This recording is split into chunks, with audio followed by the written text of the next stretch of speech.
Rebekah, we're here for Gastech. What are you expecting as key themes this week? Well, it's such an exciting time in the industry. This is an industry undergoing so much transformation. And it's from the asset perspective with new build and new production, from a technology standpoint with all of the innovation and the opportunity to incorporate modernization. So I'm expecting a lot of conversations around what will the future look like and how will we implement these new solutions, both on the asset side and the technology side at scale. Now, some folks will go, this is Gastech, this is big construction, LNG, hydrogen, carbon capture, big stuff. What role does IBM play? Such a great question, because you think about such an asset heavy industry and you wonder, what the technology role is. But if you think about the end-to-end life cycle of an asset and managing the end-to-end life cycle of an asset, this is all things that we can do from an IBM standpoint. We can introduce automation, we can provide modernization, and we can provide that digital layer over the physical infrastructure in order to optimize outcomes. And being able to bring that digital layer across all the silos so you get the joined up vision of the entire enterprise. Yes. What we've seen a lot over the years of optimization within silos, now because we're able to pull all of that data together in real time, we're able to optimize across the life cycle and get tremendous outcomes. Now, I'm guessing and looking at the pre-event information, AI, generative AI is going to be a hot topic here this week.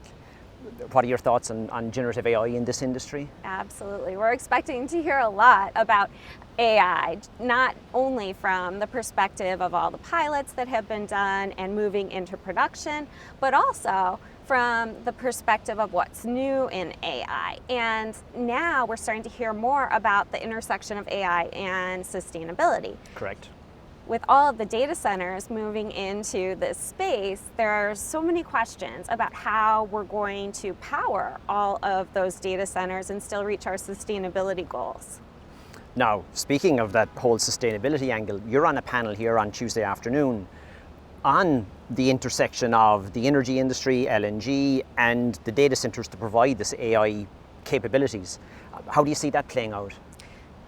It's going to be an interesting conversation. A lot of the people on the panel are from the traditional oil and gas or producer part of the value chain. The conversation starts to center around the electric grid and the impact on the electric grid. And this is another industry that's been under tremendous transformation over the past 15 to 20 years. And if you think about our grid, which was built for distribution, it now has to handle bidirectional flow of energy across a patchwork of traditional and renewable assets. And what we're seeing now is just tremendous increase in demand. So although the industry is used to operating under conditions of uncertainty and optimizing for that, what we're not used to is seeing this volume of power and the speed to which a data center can be established, as opposed to the amount of time it takes to build out the grid, not just from a building perspective, but also from a regulatory approvals perspective. Now, I suppose the other thing I'm going to be fascinated to hear here, you spoke about there's lots of POCs, there's lots of pilots, but I'm curious to see if anyone's kind of gone past that and starting to scale and the economic viability of building out the infrastructure, of deploying generative AI. So I'm guessing that's going to be a topic as well. It's been a leadership challenge to get to the point where we're ready to deploy, and an economic challenge to decide what problems to deploy AI on.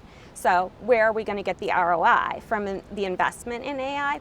But now it's also a technological challenge, because we have so many options. When you think about just even the programming language that you use and how you can reduce the cost by 50% by changing the programming language, how you deploy as well in terms of using containers versus traditional deployments, you can get 75% improvement in cost. And when you think about the size of the model, we don't need a huge model that incorporates all of the information in the world. So if you think about a ChatGPT sized model with 300 to 400 billion parameters. And you compare that to the new models that are trained for specific targeted use cases that are more 10, 20, 30 billion parameters, we're starting to see same quality, but huge improvements in terms of cost, like 1/10 to 100th the cost to train and 2% the cost to run. So that has huge implications on the overall ROI, for want of a better word. Absolutely, and also from a sustainability standpoint. So I'm really excited about it, not just for the cost savings, which is of course wonderful, but the energy savings. So I'm really optimistic that while we're kind of at a point where the volume of power needed for AI and the economy as a whole poses a significant challenge, I think we're going to start to move there from a technology and an innovation standpoint to start to address these things. Well, it's going to be a pretty interesting couple of days. Hey, good stuff. Indeed. Thank you very much. Thank you.